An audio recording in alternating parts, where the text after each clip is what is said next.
గడిచిన నెల రోజులుగా చూస్తున్నాం కదా, అది పెరిగిపోతుంది ఏంటి దాని నంబరు.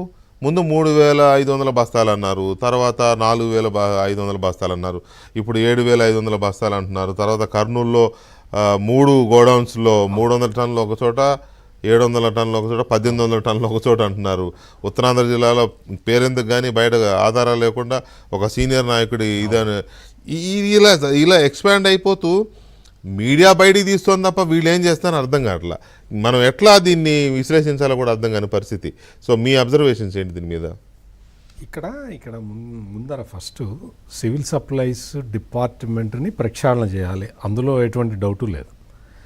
గత ప్రభుత్వంలో ఉన్న ఆఫీసర్లు ఇంకా కంటిన్యూ అవుతున్నారు.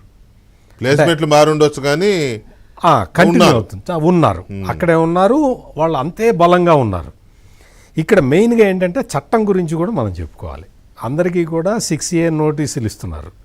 ఆ 6A నోటీసులు ఇస్తే వాడు పెనాల్టీ కడతాడు, అంతే అంతే కదా. ఇప్పుడు అదే జరిగింది, ఇప్పుడు అదే జరుగుతున్నది అనమాట. అట్లా కాకుండా ఇంకేదన్నా కఠినమైన చర్యలు తీసుకోవాలి. కఠినమైన చర్యలు తీసుకోవాలంటే అక్కడ విల్ఫుల్గా యాక్ట్ చేసే ఆఫీసర్ ఉండాలి. మెయిన్ ప్రధానంగా నాకైతే అక్కడ లోపం అక్కడ కనపడుతున్నది. ఈ ఆఫీసర్లు అందరూ కూడా వాళ్ళు పాత వాసనలు ఇంకా పోని ఆఫీసర్లే ఉన్నారు. మామూలు గోడౌన్స్లో కొంత స్టాక్ తగ్గటం అనేది సహజం అండి. అంటే కొంత లాస్ ఇది ఉంటుంది, కొంత ఏదన్నా గోతాలు చిరిగిపోయినవి ఏదైనా ఉంటాయి, కొంత తగ్గుతుంది, కొంత తూకంలో మార్పు రావచ్చు, లేకపోతే వెయిట్ తగ్గచ్చు.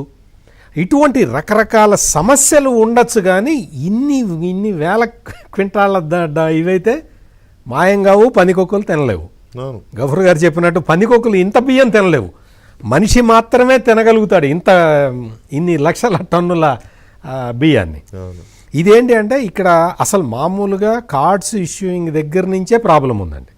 మొత్తం 1,30,00,000 కార్డులు, ఇవి కాకుండా అంత్యోదయ అన్న కార్డులు, అబౌవ్ పావర్టీ లైన్ కార్డులు ఉన్నాయి, అవి ఒక 60 లక్షల దాకా అవి ఉంటాయి. మొత్తం కలిపితే 2 లక్షల కార్డులు ఉంటాయి, 2,30,000 దాకా కార్డులు ఉంటాయి. అంటే కుటుంబానికి 4 వేసుకున్నా కానీ 8 కోట్ల మంది ఉంటారు. అంటే పేదవారు ఆంధ్రప్రదేశ్లో ఉచిత బియ్యం తీసుకునే వాళ్ళు 8 కోట్ల మంది ఉన్నారు. జనాభా ఎంత ఉన్నారు అదే చెప్తారు. అందుకని ఇప్పుడు మనం అసలు మొదటి నుంచి కూడా సంస్కరించుకుంటూ రావాలి. దీన్ని ఇప్పుడు గవర్నమెంట్ కనుక ఈ కార్డులు తీసేయటం మొదలుపెట్టింది అనుకోండి, మళ్ళీ జగన్ వచ్చేస్తాడు మొత్తం కార్డులు తీసేస్తున్నారని.